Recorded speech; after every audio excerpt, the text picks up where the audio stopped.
এইবার কপার, ধরো copper extraction করতে হবে। কপার এক্সট্রাকশনের প্রসেসটা কি?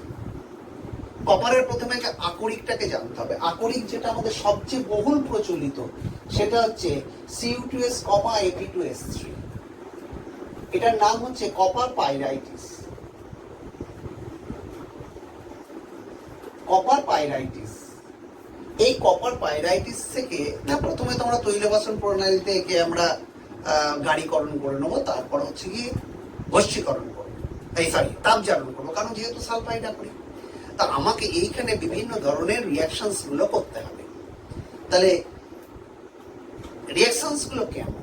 আরেকটা কথা বলে নি, এর আরেকটা আকরিক যেটা ইউজড হয় যেটাকে বলে ম্যালাকাইট। ম্যালাকাইট কি? ম্যালাকাইট এটা মাঝে মাঝে তোমাকে জানতে চাওয়া হয়।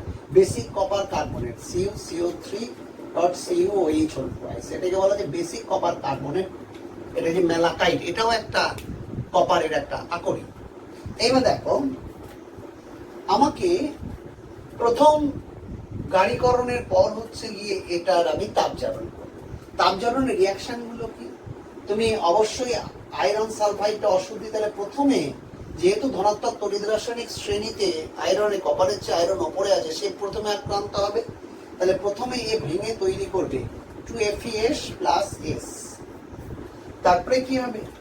FeS প্লাস O2 দিয়ে FeO প্লাস SO2, স্বাভাবিক SO2 তে কনভার্ট হয়ে যাবে। তাহলে কোনো কারণে যদি Cu2S জারিত হয়ে গিয়ে Cu2 তে কনভার্ট হয়, তাহলে কি হবে না এই Cu2 সে পুনরায় আবার অবিকৃত FeS এর সঙ্গে রিয়াকশন করে Cu2S প্লাস FeO তে কনভার্ট হবে। মানে যতক্ষণ না Fe গুলো ওখান থেকে বেরিয়ে পালাচ্ছে, আমি তাড়িয়ে দিতে পারছি, ততক্ষণ পর্যন্ত এই অশান্তিগুলোকে আমাকে ভোগ করতে হবে। দিয়ে কি হচ্ছে? এটা ব্যালেন্সটা করলে দাঁড়াচ্ছে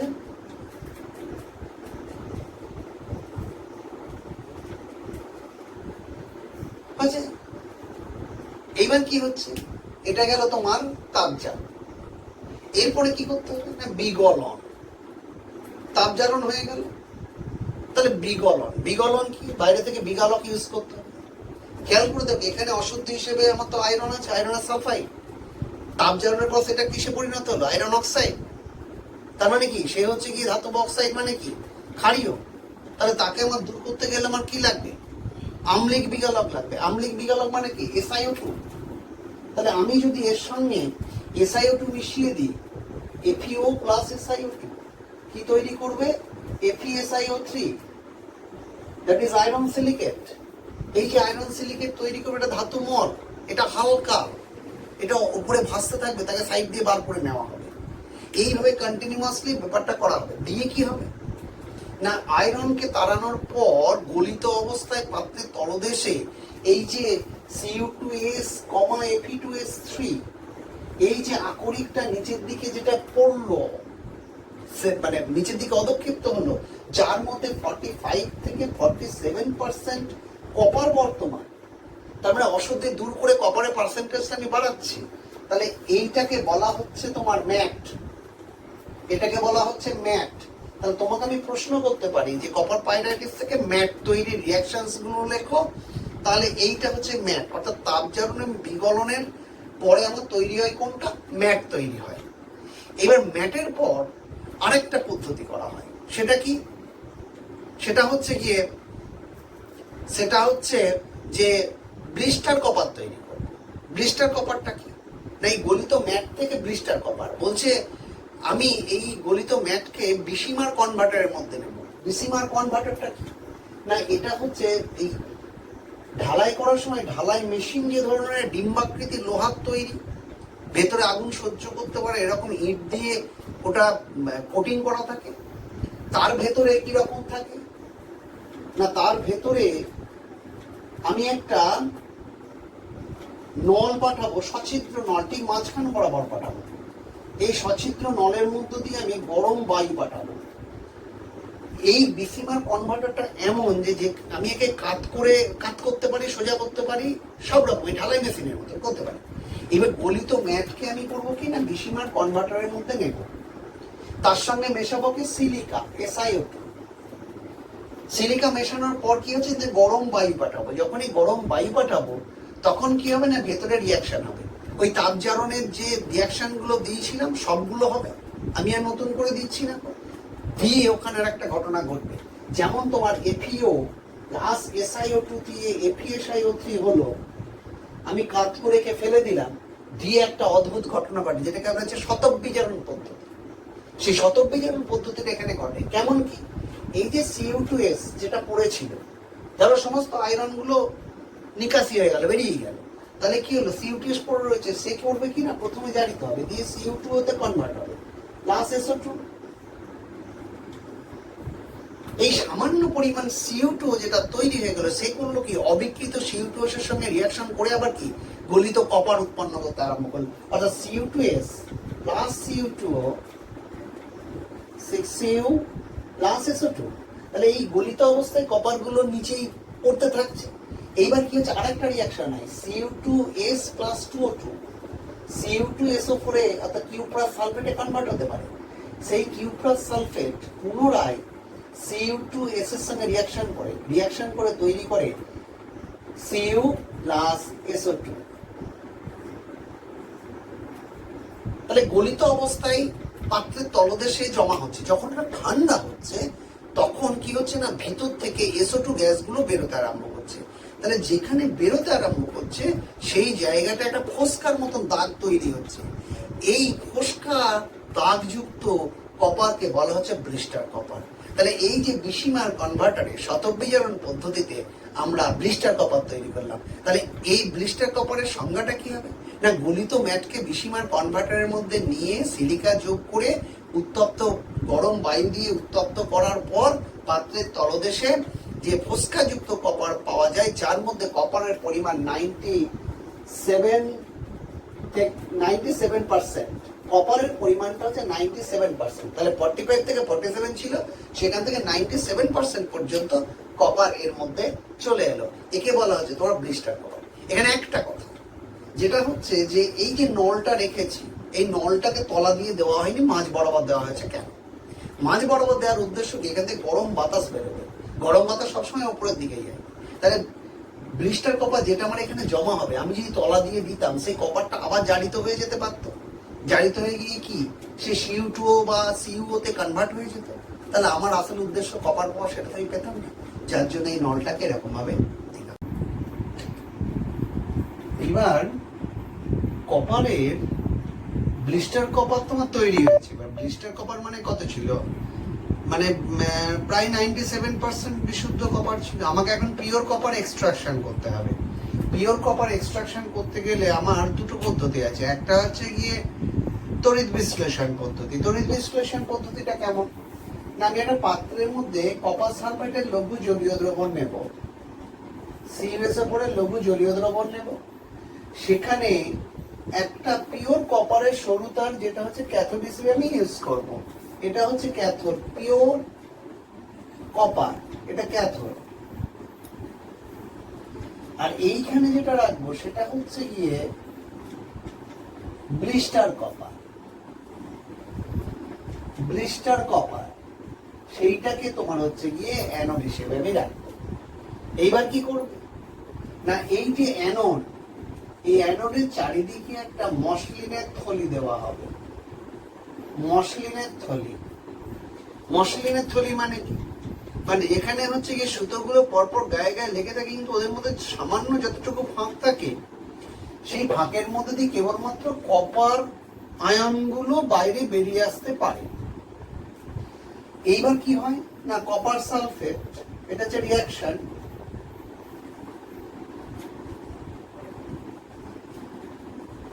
জল আছে,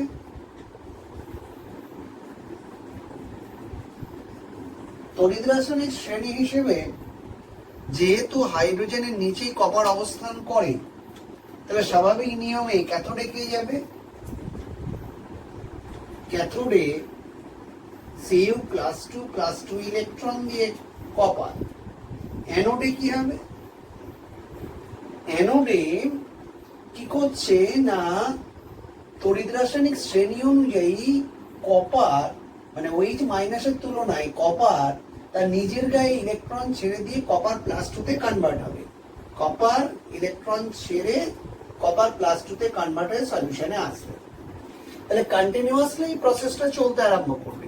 তাহলে এখান থেকে কপার এখানে নামবে, মানে কপার আয়ন হয়ে সলিউশনে নামবে, সলিউশন থেকে কপার আয়ন ক্যাথোডে কপার পাতে গিয়ে জমা হবে। তার মানে আস্তে আস্তে পুরো এই পাতটা মোটা হতে থাকবে, এই পাতটা সরু হতে থাকবে। এখন মানে লাস্ট কপার আয়ন যাওয়া পর্যন্ত বিক্রিয়াটা চলতে থাকবে। এখন প্রশ্ন হচ্ছে মসলিনের থলিটা এখানে রেখেছি কেন? মসলিনের থলিটা রাখার উদ্দেশ্য হলো যে এই যে ব্লিস্টার কপার তার মধ্যে অশুদ্ধি হিসেবে দামি ধাতুগুলো থাকে। কে থাকে? সিলভার থাকে, গোল্ড থাকে, প্লাটিনাম থাকে, সেগুলো এর সঙ্গে যুক্ত থাকে। তাহলে কপার এক্সট্রাকশন হয়ে যাওয়ার পরেও দেখবে এই মসলিনের থলির ভেতরে দামি ধাতুগুলো কাদার আকারে জমা থাকে, যেটাকে বলা হচ্ছে অ্যানোড মাড বা অ্যানোড কাদা। তাই অ্যানোড মাড বা অ্যানোড কাদার অর্থনৈতিক গুরুত্বটা কি? অর্থনৈতিক গুরুত্ব দামি ধাতুগুলোকে সংগ্রহ করে মূর্তি নির্মাণ করা যেতে পারে, মুদ্রা নির্মাণ করা যেতে পারে, অলংকার নির্মাণ করা যেতে পারে, এগুলো হচ্ছে গিয়ে পদ্ধতি। তাহলে এইটা হচ্ছে গিয়ে ব্লিস্টার কপার থেকে পিওর কপার তৈরি করার পদ্ধতি। আরেকটি আছে যেটা হচ্ছে গিয়ে কোন পদ্ধতি না পোলিং। পোলিংটা কি? পোলিং বলছে যে গলিত এই যে ব্লিস্টার কপার তার মধ্যে যদি কাঁচা কাঠের হাতা দিয়ে যদি নাড়া হয় তাহলে কি হয় না ওর মধ্যে কোনো কারণে যদি কিউপ্রিক অক্সাইড থাকে, কপার যদি অক্সাইডে কনভার্ট হয়ে যায় তাহলে সে কি করবে? সে হচ্ছে গিয়ে ওই কাঁচা কাঠ থেকে যে হাইড্রোকার্বন গুলো নির্গত হবে তার দ্বারা বিজারিত হয়ে ধাতুতে পরিণত হবে। যেমন ধরো তার একটা যদি আমি এক্সাম্পল দিয়ে থাকি, তাহলে এইরকম ভাবে হচ্ছে গিয়ে ওই হাইড্রোকার্বন বেরোলে তোমার ধাতব কপার নিষ্কাশিত হয়। এটা হচ্ছে গিয়ে তোমার একটা প্রসেস যেটাকে বলা হচ্ছে পলি। এইবার আমি একটা জিনিসের নাম করবো যেটা হচ্ছে zone refining process. Zone refining প্রসেসটা কি না, জোন রিফাইনিং প্রসেসের মূল যে নীতি, সেই নীতি হলো যে ধাতুর মধ্যে যে অশুদ্ধিগুলো রয়েছে, তাহলে যখন গোটাটা গলিত অবস্থায় থাকবে তখন ওই অশুদ্ধিগুলোর দ্রাব্যতা বেশি। এই অশুদ্ধির দ্রাব্যতা ধাতুর চেয়ে বেশি হওয়ার জন্য ওদেরকে আমরা খুব সহজেই পৃথক করতে পারি। তাহলে যে প্রসেসে করি প্রসেসটা হচ্ছে জোন রিফাইনিং প্রসেস। মূল নীতি হলো কি না দ্রাব্যতার পার্থক্য, ধাতু এবং অশুদ্ধি গলিত অবস্থায় দ্রাব্যতার পার্থক্য। কিরকম করি না, একটা বায়ুশূন্য নল নেওয়া হয়, বায়ুশূন্য নলের মধ্যে আমি ধাতুটার রডটাকে রেখে দেবো। ধাতুর রডটাকে রেখে আমি কি করবো না ভেতরে একটা ইলেকট্রিক্যাল হিটার রাখবো। সেই ইলেকট্রিক্যাল হিটারটা কি করবে না প্রচুর তাপ তৈরি করে এই রডটার চারিদিকে ক্রমাগত এক প্রান্ত থেকে আরেক প্রান্ত মুভ করতে শুরু করবে। যখনই মুভ করতে শুরু করবে তখন কি হবে, যে অংশে এটা হিট হচ্ছে গলে যাচ্ছে সেই অংশ থেকে বেশি দ্রাব্য অশুদ্ধিগুলো আরেকটা দিকে চলে যাবে। মানে ক্রমাগত এইদিকে চলতে আমি যদি এখান থেকে এইটাকে ঘোরাতে থাকি, মানে হিটারটাকে ক্রমাগত উত্তপ্ত করে আস্তে আস্তে এদিকে নিয়ে যেতে থাকি, তাহলে এখানে দ্রবীভূত হয়ে যাচ্ছে অশুদ্ধিগুলো, দ্রবীভূত ক্রমাগত এদিকে যাচ্ছে। এই করতে করতে করতে করতে একদম শেষ প্রান্তে গিয়ে পৌঁছচ্ছে অশুদ্ধিগুলো, আর মেটালগুলো তার নিজের অবস্থানে রয়ে যাচ্ছে। যখন এটা ঠান্ডা হয়ে যাচ্ছে তখন এই এক প্রান্তে যেখানে জমে যাচ্ছে সেখানে কি করছি আমি ওই অংশটুকু আমি কেটে দিচ্ছি। তাহলে কেটে দিলে কি হলো, বাকি যে অংশটা পড়ে রইলো সেটা যে পিওর মেটাল, এখানে আমরা সিলিকন, জার্মেনিয়াম, ইন্ডিয়াম এদেরকে আমরা রিফাইন করতে পারি। এটা একটা প্রসেস, জোন রিফাইনিং প্রসেস। এরপরে দেখো আমরা পড়বো সংকর ধাতু, কতগুলো সংকর ধাতু আর তার হচ্ছে গিয়ে ব্যবহার, সেই ব্যবহারিক প্রয়োগ, সংকর ধাতু, তার উপাদান, এইগুলোকে আমরা ইউজ করব। ধরো আমি বলি কপার সালফেটকে চিনতে হবে, আমি স্যাম্পল দিয়েছি কপার সালফেট, মানে আমি বলেছি just identify the copper ion present in this compound. কিরকম করে আমি করলাম কি না জলে সলিউশন করলাম, সলিউশন করার পর করলাম কি না অ্যামোনিয়াম হাইড্রোক্সাইড যোগ করলাম। অ্যামোনিয়াম হাইড্রোক্সাইড প্রথমে অল্প যোগ করলাম যখন, তখন আছে ব্লুইশ হোয়াইট, নীলাভ সাদা একটা অদক্ষেপ করছে। তারপরে যখন আরো বেশি দেওয়া হচ্ছে তখন কি হচ্ছে, Prussian blue, deep blue colour তৈরি হচ্ছে। সেটা দেখো কেমন, কি কারণে হয় না কপার সালফেট প্রথমে অ্যামোনিয়াম হাইড্রোক্সাইড দিলে তৈরি করবে basic copper sulphate plus ammonium sulphate. তাহলে বেসিক কপার সালফেট এবং তার সঙ্গে অ্যামোনিয়াম সালফেট, এইটা হচ্ছে নীলাভ সাদা, এটা নীলাভ সাদা সাদা। এরপরে কি করব না, এরপরে এক্সেস আমি অ্যামোনিয়াম হাইড্রোক্সাইড দেব, দিলে Prussian blue colour, deep blue colour তৈরি করবে। সেটা কি না, সেটা একটা কমপ্লেক্স তৈরি করে, তার জন্য এই কালারটা তৈরি করে। মানে এখানে যে টোটাল প্রোডাক্টটা হলো তার সঙ্গে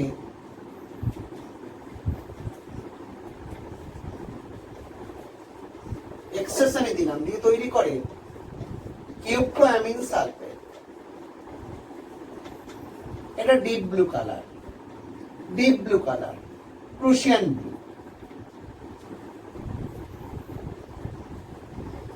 প্লাস H2। তাহলে আমি দেখতে পাচ্ছি যে এইটা দিলে এর সঙ্গে এইটা একটা কমপ্লেক্স তৈরি করলে, এইটা দিয়ে আমি চিনতে পারলাম এটার নাম হচ্ছে, এমনি আইপ্যাক নেম হচ্ছে tetrammine copper two sulphate, tetrammine copper two sulphate, tetrammine copper two sulphate. এইটা দিয়ে আমরা কপার আয়নকে আমরা শনাক্ত করতে পারবো। যে এবার দেখো সংকর ধাতু, সংকর ধাতু মানে কি, এটা হচ্ছে একটা কলয়েড দ্রবণ, তোমরা কলয়েড পড়েছো। একটা হচ্ছে কঠিন বিস্তার মাধ্যমে, কঠিন মিশ্রিত দশা। আমি তোমাদের এখানে সামনে অনেকগুলো সংকর ধাতুর নাম লিখেছি। প্রথমে লেখো পিতল, পিতলের উপাদান কে কে, কপার এবং জিঙ্ক। বাসন মানে ব্যবহার কি না, বাসনপত্র, জলের কল ইত্যাদি তৈরি। ব্রোঞ্জ, ব্রোঞ্জ হচ্ছে লাগছে কিসে, এদের উপাদান কি কি, কপার এবং টিন। এইখানে টিন খেয়াল রাখবে, এখানে কপার এবং টিনের পার্সেন্টেজটা একটা মেইন ফ্যাক্টর। কি কি কাজে লাগে, মুদ্রা এবং মূর্তি তৈরিতে। কাঁসা, কাঁসাটা সেখানেও কপার এবং টিন, কিন্তু আগের যেটা ছিল ব্রোঞ্জে, সেখানে কপারের পার্সেন্টেজটা বেশি, 80 থেকে 90%, টিনের পার্সেন্টেজটা কম। আর যেটা কাঁসা, সেখানে হচ্ছে কপারের পার্সেন্টেজটা হচ্ছে গিয়ে একটু কম, এটা 80%, আর টিন হচ্ছে 20%। এটা কি থালা, গ্লাস এসব তৈরি করতে। জার্মান সিলভার, মাঝে মাঝে একটা মজার প্রশ্ন দেওয়া, জার্মান সিলভারের পার্সেন্টেজ কত, না উত্তর হচ্ছে 0। কারণ জার্মান সিলভার এটা একটা সংকর ধাতু, তার মধ্যে কপার, জিঙ্ক এবং নিকেল থাকে, কোনো সিলভার থাকে না। এটা বাসন, অলংকার এসব তৈরিতে কাজে লাগে। স্টেনলেস স্টিল, আয়রন এবং ক্রোমিয়াম, ক্রোমিয়াম মোটামুটি 14% থাকে। শল্য চিকিৎসার যে যন্ত্রপাতি, সেই শল্য চিকিৎসার যন্ত্রপাতি তৈরিতে স্টেনলেস স্টিল ব্যবহৃত হয়। ডুরালুমিন, ডুরালুমিন হচ্ছে গিয়ে এই সংকর ধাতুটা অ্যালুমিনিয়াম, কপার, ম্যাগনেসিয়াম এবং ম্যাঙ্গানিজ। কপার, ম্যাগনেসিয়াম, ম্যাঙ্গানিজের পরিমাণ খুব কম থাকে, অ্যালুমিনিয়ামের পরিমাণ বেশি থাকে। এইটা হচ্ছে ভীষণ শক্ত এবং হালকা, যার জন্য প্লেনের বডি তৈরিতে কাজে লাগে এই ডুরালুমিন। তারপরে হচ্ছে কি মিক্সড মেটাল, মিক্সড মেটালটা হচ্ছে কি কি, আয়রন এবং সেরিয়াম। এমন প্রশ্ন আসে যে যেখানে হচ্ছে ল্যান্থানাইট শ্রেণীর মানে মৌল ইউজ করা হয় একটা, সেরকম সংকর ধাতুর নাম বলতে, সেটা মিক্সড মেটাল। সেটা হচ্ছে ওই যে আমাদের বাড়িতে গ্যাস লাইটার থাকে, গ্যাস জ্বালানোর জন্য স্ফুলিঙ্গ তৈরি করা, স্ফুলিঙ্গ তৈরি করার জন্য যেটা ব্যবহার করা হয় সেটা হচ্ছে গিয়ে মিক্সড মেটাল। এইগুলো হচ্ছে গিয়ে এদের সংকর ধাতু। আর একটি কথা তোমাদের সঙ্গে বলার আছে মেটাল সংক্রান্ত, সেটা হচ্ছে গিয়ে আমরা যে চুল্লিগুলো ব্যবহার করছি, সেই চুল্লির কতগুলো নামের সঙ্গে তোমাদের পরিচিত থাকতে হবে। চুল্লি হচ্ছে দু ধরনের, একটা হচ্ছে দহন চুল্লি আর একটা হচ্ছে বৈদ্যুতিক চুল্লি। দহন চুল্লিতে কি হয় না, বাইরে থেকে জ্বালানি ব্যবহার করা হয়। আর বৈদ্যুতিক চুল্লিতে কি করা হয় না, বৈদ্যুতিক চুল্লিতে হচ্ছে কারেন্ট দিয়েই ওই হিটার সিস্টেম থাকে, যেখানে তাপ তৈরি করা হয়। তাহলে বৈদ্যুতিক চুল্লি তো আলাদা রইল। দহন চুল্লির মধ্যে 1 নম্বর হচ্ছে ব্লাস্ট ফার্নেস বা মারুত চুল্লি। মারুত চুল্লি নামগুলোকে জাস্ট মনে রাখতে হবে, মারুত চুল্লি। 2 নম্বর হচ্ছে পরাবর্ত চুল্লি। আর একটা হচ্ছে গিয়ে কোনটা, 3 নম্বর সংবর্ত চুল্লি। এগুলো গেল তোমার দহন চুল্লির মধ্যে। আর একটা রয়েছে কি, তাহলে 4 নম্বর হলো কি বৈদ্যুতিক চুল্লি। এই এতগুলো হচ্ছে গিয়ে চুল্লি আমরা ইউজ করি মেটাল এক্সট্রাকশনের জন্য, যখন যেটা প্রয়োজন তখন সেটা আমরা ইউজ করে থাকি।